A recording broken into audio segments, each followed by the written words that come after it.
I've noticed in the church. A lot of times, the pastors, they want to use the word of God to manipulate and to control you. No, you let people be adults. They don't tell you outrightly. Oh.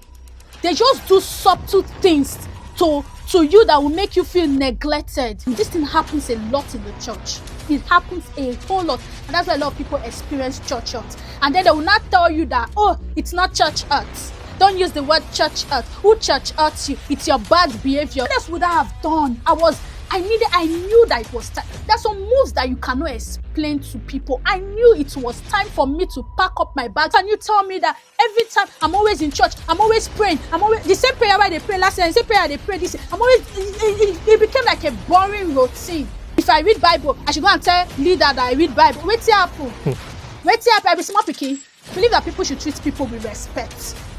You should not create certain structures or certain things that will hold people down or bound people to something.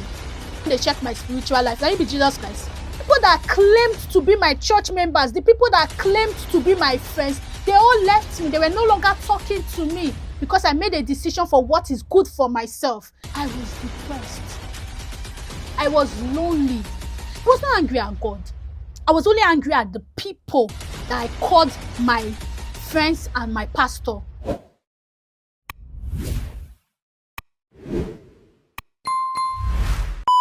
You went back to traditional marketing and you learned some lessons. Yeah. Okay. So did you come back to start your agency after that? And how did that go? You moved to Lagos. So where were you selling POS? Was it still in Delta State? In Delta State. Yes. Okay, so was that the last thing you did in Delta State? Yes. Traditional marketing? Yes, traditional marketing. All right. And you moved to Lagos? Yes, and I moved to Lagos. What informed my decision? Why did you move to Lagos? Why did you move to Lagos? You just got this apartment, you're doing well. Yeah. What prompted your move to come to Lagos? So, when your life is in your hands, they say, shoe way pain person. Now let the person know how it take pain am. People who don't understand your journey, they wouldn't know where the shoe hurts and how to fix it. They will only share based on your advice or the advice that they think is best. But one thing I always tell people is, your life is in your hands and it's your job to do with it what is good for you.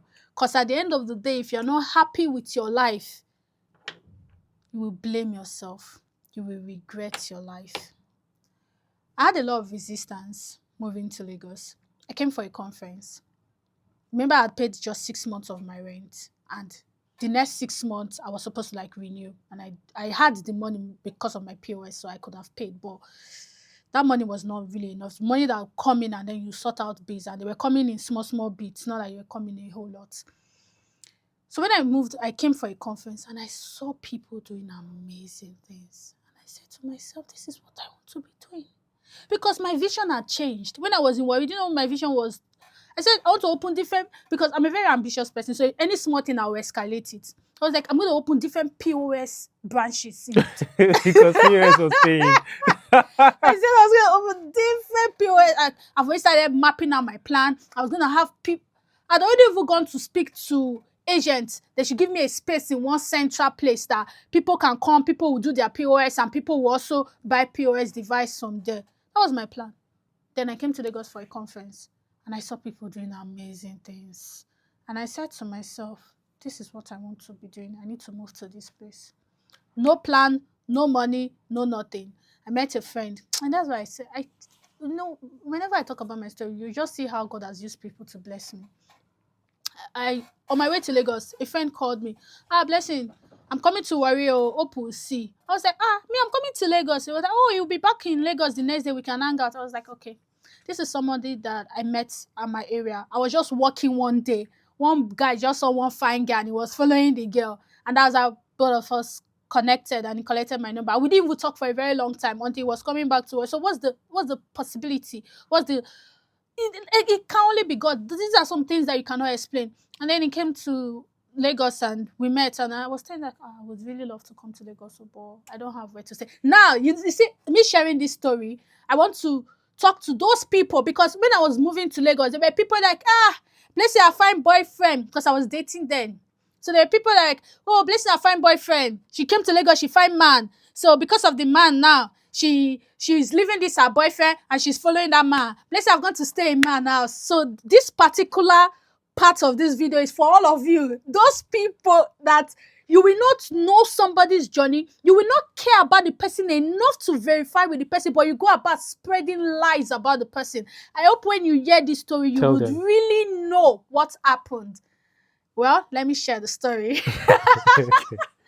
So I met that my friend, and I was like, I don't have where to stay in Lagos, so like I would have really loved to. He was like, I should come to Lagos now. You can house me. I was like, he said he stays in a 3 bedroom that he will give me one of his room. Person where they find something.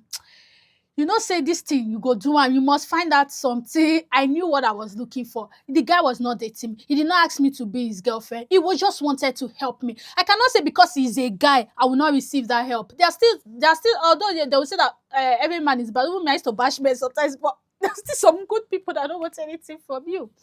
So those guys said I should come. And that month, I went back. My rent was expiring the next month. That was June 2023.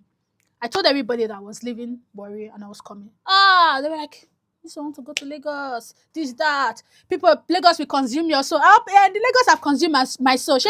I'm consumed now. Lagos will consume your soul. Lagos will do they were just talking plenty. But they never cared. You know the funny thing? People don't really care about you. People care about you to the extent that it is beneficial to them. That's what they care about. They care. People are selfish.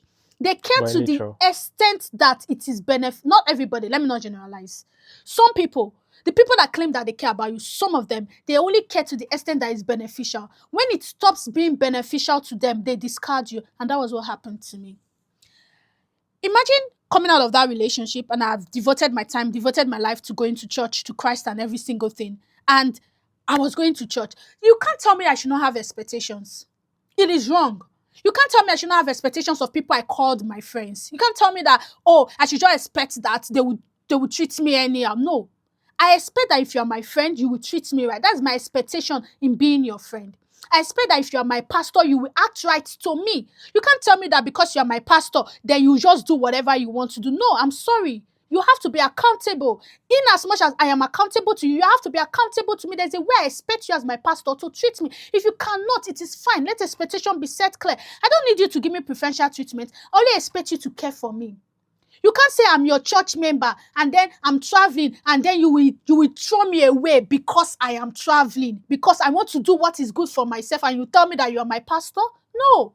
These are the things that's why a lot of people stray away from the church. These are the things that occur. A lot of people just feel like, and it's a recurring pattern. It didn't happen to just me. It was a recurring pattern. Anybody that says they want to leave and they want to come to Lagos, everybody's looking at them. There's one like that. She'll go and preach on the altar. She'll say, Warri blessed me. I'm saying it on this podcast and I will post it on my social media. I'm not even scared of them anymore. I'm not even afraid of them. I don't care about them anymore. Warri blessed me. It is in Warri I did this. It's in Warri I did that. See, everybody has their own life to live. Warri blessed you. Good. Warri was blessing me. I was making dollars in Warri, but I knew my time was up. So I had to leave. And it is not your duty. It is not your decision to make. It is my own decision. It's my life. You can't control my life. And this is one of the problems I've noticed in the church. A lot of times, the pastors, they want to use the word of God to manipulate and to control you. No, you let people be adults. You let people own their life. You can't tell me that, when I want to make certain decision for myself. And you know the funny thing, they don't tell you outrightly. They just do subtle things to you that will make you feel neglected. When I came to Lagos, everybody cut me off. Even the people that claimed to be my friends. The so-called villagers, the so-called friends, everybody neglected me. The day I was supposed to move to Lagos, they told the person that was supposed to take me to Lagos that he should not bring me to Lagos. I didn't have money. It was even one of my friends that connected me to one gig and he was to pay me 70,000 naira. That was how I was supposed to come to Lagos. The money self, I had used it to buy fuel for the guy's car. They called the guy and told the guy that he should not take me to Lagos. Later, they were not giving me one silly excuse, telling me that, it was because of the car. They were thinking about it. Bro, I don't buy those bullshit. Don't tell me anything. I don't buy those bullshit. Those things that they were talking, they're all trash. I'm not a small child. I'm fucking 27 years old. So I'm not a child. You can't sugarcoat or come and wash me and tell me trash. No, you can't do that to me anymore. Maybe it was the younger version of blessing them, but not now. You can't do that to me anymore. Then I had to look for a way. When I was coming to Lagos, it was the guy that was supposed to bring me to Lagos. He had to go and look for a car to take. I didn't have money. 140,000 was what the man charged me. I didn't have money to pay him. I entered the motor like that. I Like, entered with my load to okay, you wanted Lagos. to migrate, like pack both I all packed your my stuff. my Okay, okay. below, like I packed literally everything in my house in Warri. I packed everything into that car and I moved. My people that were claiming to be my friends, they said, "Okay, don't worry, don't go now. We'll look for a vehicle for you. We'll do this, we'll do that." The next day when I was going, they did not call me. Oh, they did not call me. It was one other girl that didn't even know what was happening that now called me. She now dropped it on our group. She now said, Blessing, I've called Blessing. She's already on her way. Everybody was now sending me message. Save journey. Save journey to. Where are you telling save journey to? Where are you telling save journey to? You want to come and form like you care? They don't care. Came to, like, literally, these are people that I was literally extremely close to. We used to eat from the same plate. I used to stay in their house. We were close. I could call them my friends. So they can't even tell me that, oh, maybe I was the one who had the wrong idea of friendship. It's a lie. Don't tell me that. It is a form of manipulation to tell me I have the wrong idea of friendship. I knew what we were doing. I knew what we were doing. That's why I said some people, they are only in your life when it's beneficial to them. When you stop being beneficial to them, or when you stop doing the things that they want you to do, you're out. And this thing happens a lot in the church. It happens a whole lot. And that's why a lot of people experience church hurt. And then they will not tell you that, oh, it's not church hurt. Don't use the word church hurt. Who church hurts you? It's your bad behavior. Sorry, bro. It's not my bad behavior. You cannot fault only me. You had a role to play in it.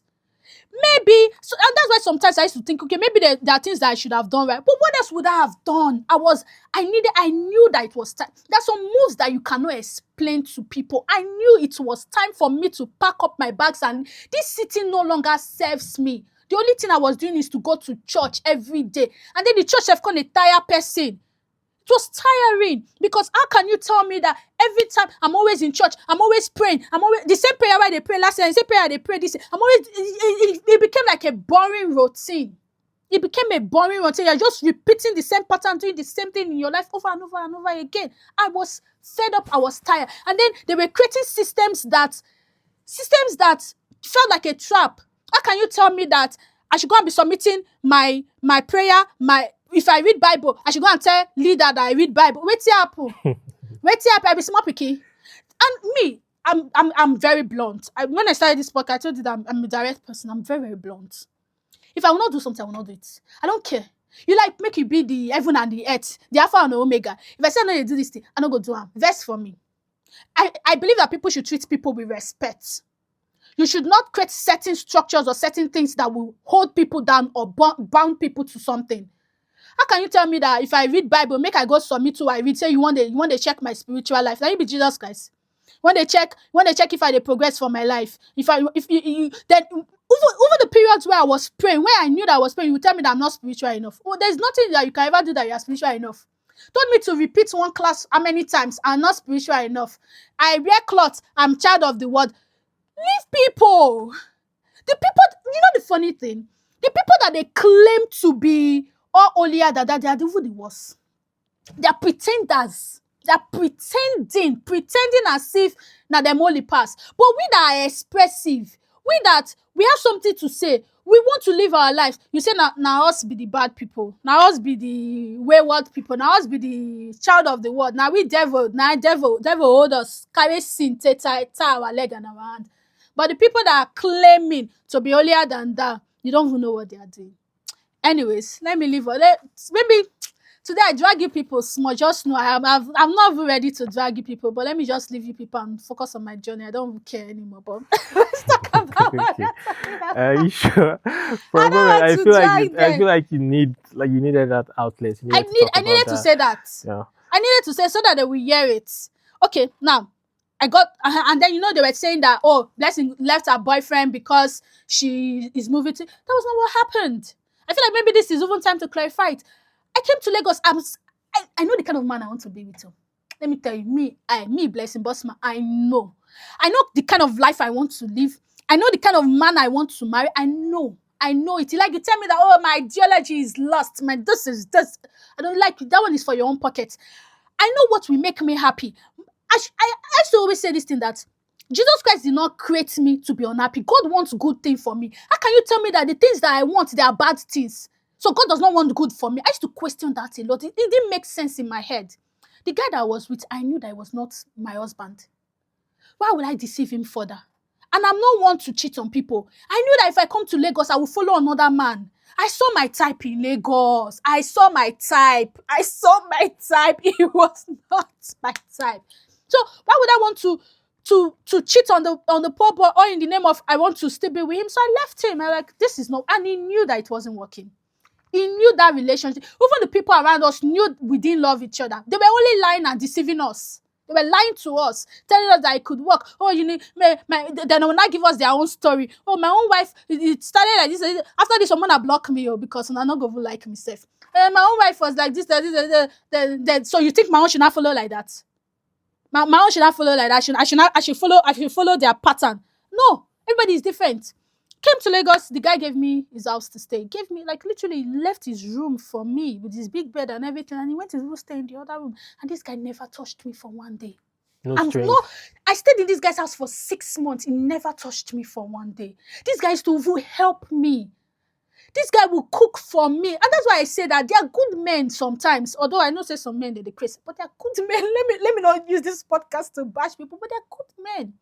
This guy used to take care of me. And he didn't want anything in return. So all those people that were saying, oh, Blessing went to Lagos to go and find man, I hope you see now. This guy became my family.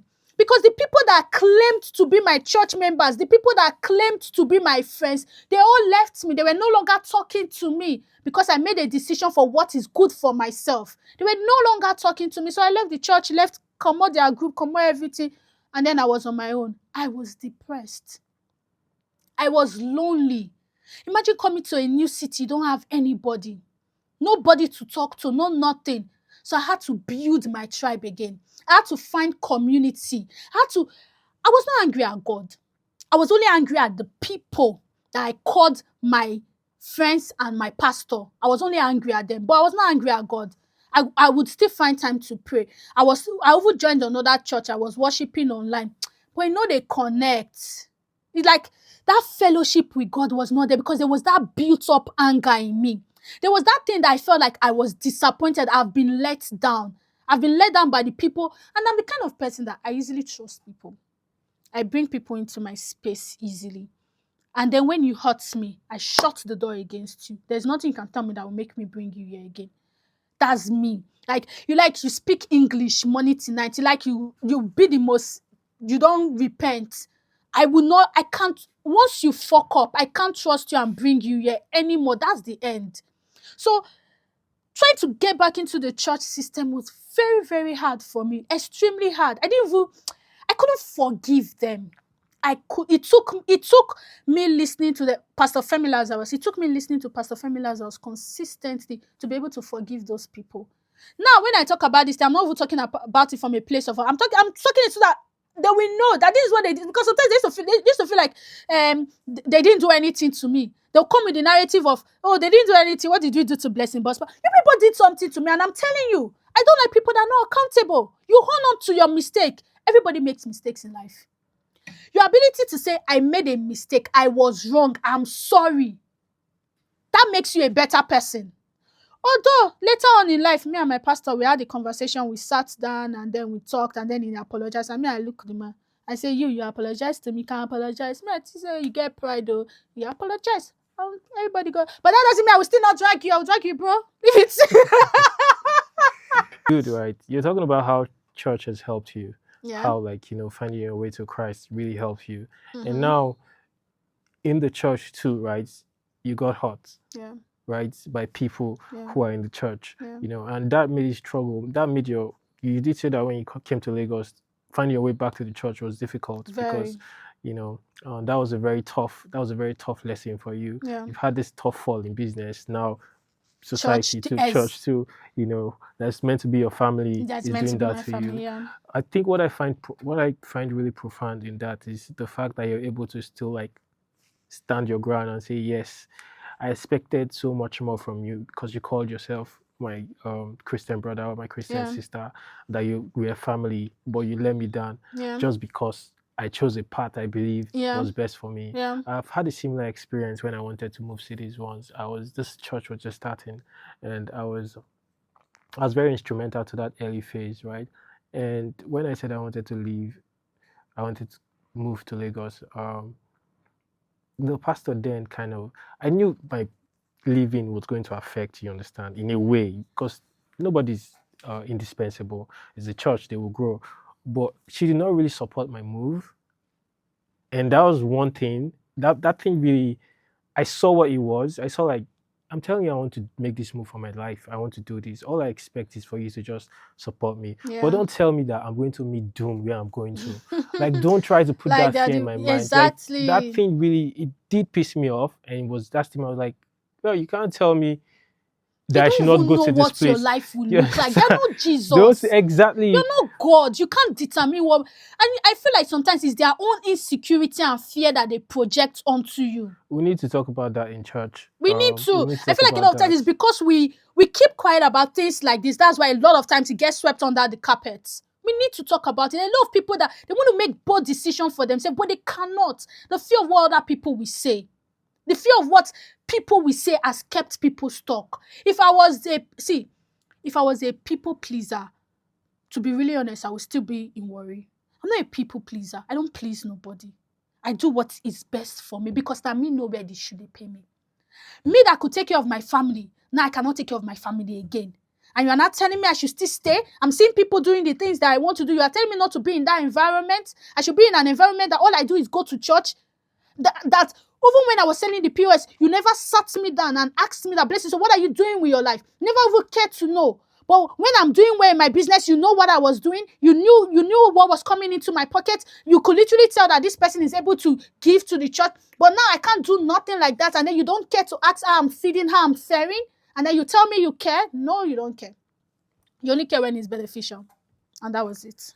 I also want to talk about this guy that helped you, right? Yeah. This your friend that helped you. Because like you rightly said, you're attesting that there are good men out there. There Yeah. are people out there that really want to help. And Yeah. there's still this sense that, every guy, or most guys, let me not say every Mm-hmm. guy, most guys after want to sort of give you the right hand and take with the left hand Yeah. when it comes to relationship Yeah. between males and females. Yeah. So it's really profound to find somebody who would open up their Yeah. home to you and not even want anything Yeah. back in return. Yeah. Particularly because you're a very attractive looking person too. So there's still that pressure, right? You Yes. literally said he saw you and followed you because you Yeah. said a fine girl, Yes. right? So not Yes. just genuinely helping you. Your help is Yes. coming from the place you least expect. The It's least very deep. expected. You're coming from church. I know how your Yeah. church people will support say you're going to stay with a It's a man. man. You understand? And he's literally the Yes. person that was there for you to hold you Yes. to hold you down when Yes. you needed support most. So it's just crazy, right? Number one, we need to like trust our instincts and follow our guts. And Yes. sometimes help comes from the place we least expect it to Yeah. come from. It's not always going to come from where you expect it from. Yeah. So that's really interesting. Now, you talked about being depressed when you got back to Lagos just because of what you experienced trying to make that move, Yeah. right? How did you now pick yourself up in Lagos? How did you go about building your tribe again and like getting your foot and finding your place in Lagos? Community. I believe that no man was born to be an island. One of the things that attracted me to Lagos was the fact that I saw events and I wanted to attend events. I want to hear people talk. I want to see what people are building. So I started attending events. I made a list of different events that I was going to attend. And when I get to those events, I network. I talk to people. The funny thing is that the first 2 weeks when I came to Lagos, I met my ex. So I actually got a boyfriend when I came to Lagos. Yeah, so I met my now ex when I moved to Lagos that first few weeks. We weren't dating that time. It was just like I just met someone at an event, just based off speaking to people. I just met someone at an event. And then I joined communities, WhatsApp communities, people doing marketing, people that were doing the same thing that I was doing. And they were also wanting to help. I didn't find like a local church, but it was more from like people doing the things that I wanted to do, because I'm kind of person that once I see someone going a certain direction, that's where I want to go to. I'll follow that person and see exactly how that person is doing it. So I started like joining this community, started attending these events, started talking to people. And do you know the funny thing? What I've found out is that I'm not even small safe. That was what I found out. I found out that I had a lot inside of me that just needed expression. Because when I conversed with these people, they could tell that, this girl knows something. So people who started following me. So I felt like I'm a newbie coming into a place. But I didn't even come in as a newbie. And then I was very strategic with the places that I was going to, the event I was attending. So I don't step into events coming to say, Johnny, just come. No, when I step in big. So people want to talk to me. I want to talk to people. I want to network. So for me, I feel like coming to Lagos was just more like networking. And then I started getting clients. Freelance? Yes. It was still part of my agency thing. Okay. And the So you interesting picked the thing? agency Yeah, back I up picked when you my got to agency Lagos. back up. The funny thing? I made a client. The Okay. client I started working with, I made that client. The client was making 3 million naira on a monthly basis before. When I started working with that client, I made that 6 million naira in less than 60 days. No joke. No joke. Me struggling to figure out how to make money for a client, I now knew. Do you know what I did? First of all, we did our strategy and every single thing. When I moved to Lagos that first week, I went to shoot content for the client. Because the client's social media, what she was just doing was posting pictures of her product. She wasn't really doing so much. So I went on, I shot content for this client. And then I started running ads. And it was with less than 100, or like 100,000 naira. In budget. We made 6 million naira for this client. When this client told me, I was so happy, because this is something I have longed for. I'm like, how can I do this thing? And then I figured it out.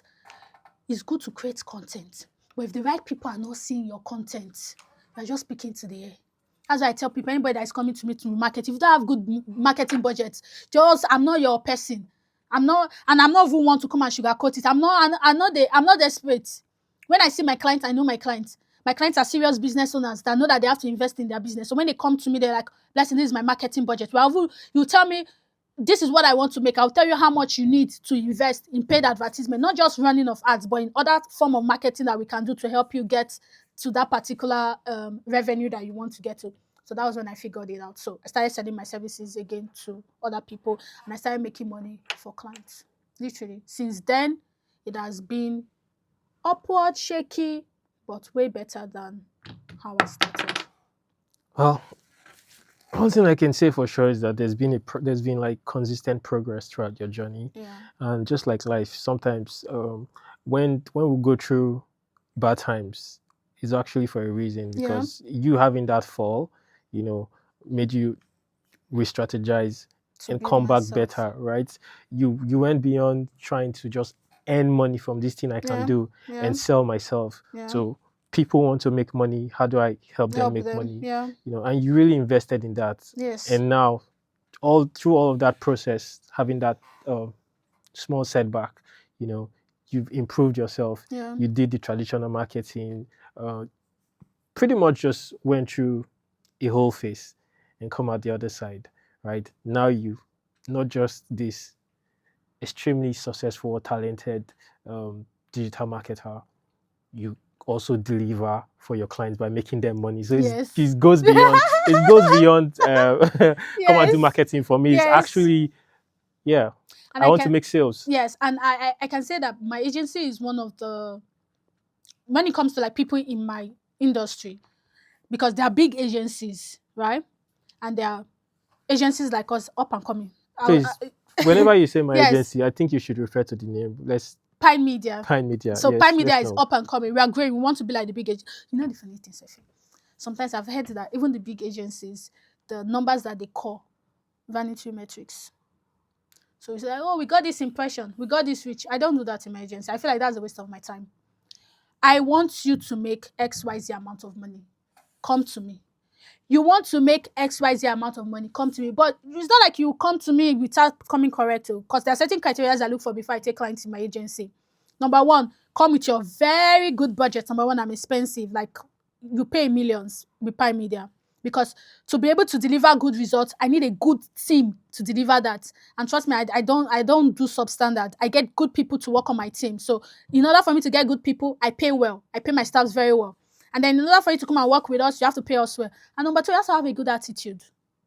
I'm not the kind of person that just want to collect money. First of all, I've told you how I've struggled. If I can turn down money just because I need to know how to, then you can't come to me with money and then you have a bad attitude. No, I don't work with people that have bad attitudes. You as a client, you have to have a good attitude to work with me. You have to respect me and my agency, respect my staff. I've seen people who run agencies and then the clients are insulting their staff. You don't do that here.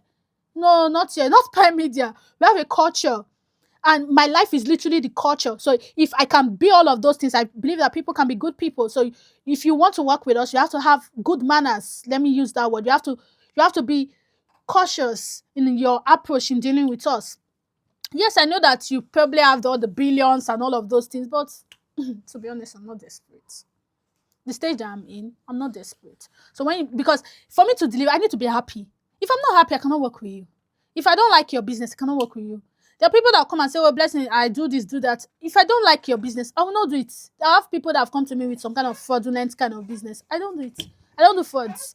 If your business is shaky, get one to get two to get 10. I don't work with you. It's as simple as that. So for me, I work with correct business owners that want to be profitable and sustainable business, that want their business to outlive them, and they need an agency to partner with, and they will grow with them. Those are the kind of people I work with, and they have the budget, literally.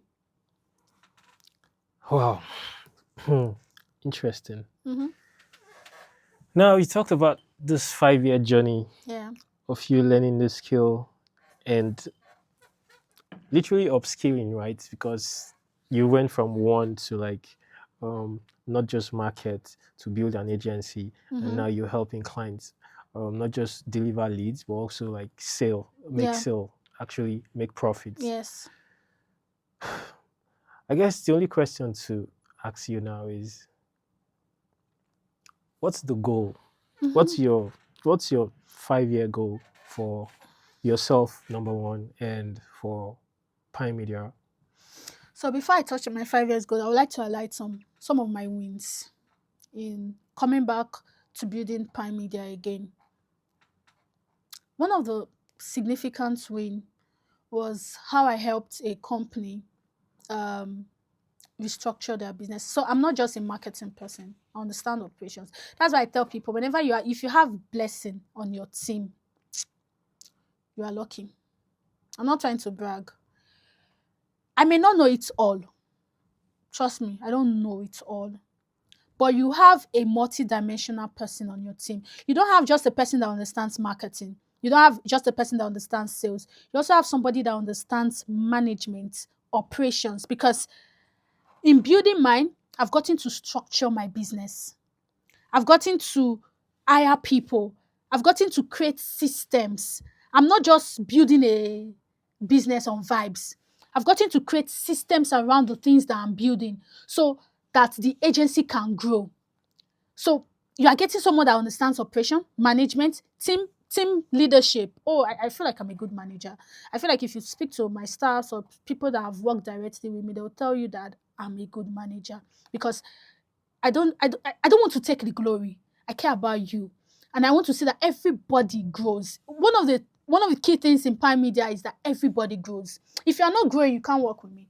And I've created an environment that you must grow. So that's why anybody that leaves my agency, if they don't want to grow, the pressure is too much. You don't want to grow. And I will demand growth from you. Oh no, I will drill you. If it's not good, I don't accept mediocre work. Oh. If it's not good, I will tell you this thing is not good. You have to do it. And I will show you what I am expecting. Sometimes my staff will be like, oh God, this is my boss. She too much. She too they do that. I know there's one girl that used to complain a lot. Like I can correct. Because it's my, like I said, it's my name, it's my integrity. If I've gotten up to this point, I expect a certain level. There's a standard I expect whenever I'm doing work. So worked with an agency. It was an edutech company. They wanted to like come into Nigeria. I helped them build and they were not making money the first month. So I helped them build their operations, build their systems, did a lot of work for them.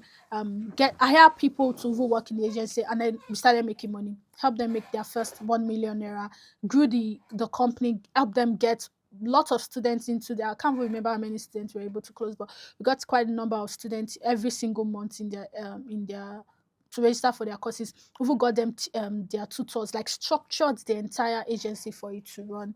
Then clients that were in Prime Media, there was a company that we worked with for 3 months. We did over 400 million naira. We spent like 8 million naira, close to 9 million naira in advertising. What we did was literally the same process. So I have a framework that works for my clients. Another company, we did over 56 million naira. We spent like 3 million naira in advertising. And just some other companies that we worked with. That there's one of my clients still working with us, an esthetician. Month on month, we're always making our money. So because I have that framework and it works for my clients, now my goal is that for Prime Media, back to the question, what is my goal? Where do I see? No, I still want to touch on like my experience a little bit, because some of those things that I delivered for these people didn't just come from running ads. It came from me understanding strategy. It came from developing the system that the sales can come from. And for us in Prime Media, we don't just give you leads, we close the sales for you. Someone asked me, is that not too much? That's the extent I will go. Because I understand that these clients, sometimes when you give them leads, their own sales rep cannot do close sales. Something might just go wrong. So the money you want to make for them, you cannot make it for them because something is just going wrong. So for me, what I've been able to do is that I created a system where we get the leads, we close the deals. So you won't just be seeing the money in your account. That's literally the system that I have created for Prime Media. And last year, we scaled. We scaled really fast. We were over like 15 in our company last year. Came with a lot of pressure, came with a lot of anxiety. It was literally the growth I was praying for. As the growth was coming, I was like putting in systems in place to be able to handle it, but it came with so much pressure. And now translating to this year, I decided that I don't want to go through that anymore. I don't want to run a business where I'm putting off fires. I know that I have been able to build my business up to this point now. I have credibility in this industry. There's nothing anybody can tell me that will make me feel like a fraud. I'm not a fraud. I have clients I've worked with, except you are not patient. There's one woman I got this year. In 1 month, she's expecting to make millions, except you are not patient. And I will not come and sell you quick, get rich quick scheme. Marketing is patient. It takes time, and you have to be willing to invest. Just that a lot of people, when they come to us that are no result, and they feel like they're paying us too much money, so they want to rush the process. Don't rush me. If you feel like you're paying me too much, go somewhere else. There are other people that are cheaper out there. I'm not the only person that can give you results. There are other people. That's why I said I don't just look at money to take in clients. I also look at your character, because I've had clients that have shown me shege. I've had people that they don't understand business, they don't understand anything that they are doing, and then they'll just be, no, I don't have time. If I'm investing my time in this particular thing, I expect that you understand what is involved, and both of us work together as partners, and you see this as an investment, not an expense. To get my team to work with you, see that I'm going to invest in my brand, I'm going to invest in my marketing, I'm going to invest in my business, and I trust these people to be able to deliver for you. And if you're able to trust us and give us that leverage, trust me, we're going to deliver for you, because that's what we do, and that's what I have stood on. That's literally what my life is about right now. Now 2025. Here we are. I'll let you ask me the question again before I answer. There's so much I want to ask. There's so much I want to ask. There's so much I want to know. It's just fascinating to hear you share all of this. But since we're talking about businesses and what Prime Media is doing, Yeah. based on the framework and systems you've created, Yeah. what do you look for when you're trying to close a client? What do you look for in a company, or let's say like even in founder-led companies where Yeah. it's just a one-man driven business? If they come to you for marketing, because you literally say you take over the whole sales Yeah. funnel, right? Yeah. Not just advertise for them. Yeah. So what do you deliver for them, for your ideal clients? Is this just one service where you take over everything? And for people who just want you to say, okay, I just want more visibility, you understand, leave the sales to us, do you still take on that? Yeah. And what would you advise? Let's just answer that first.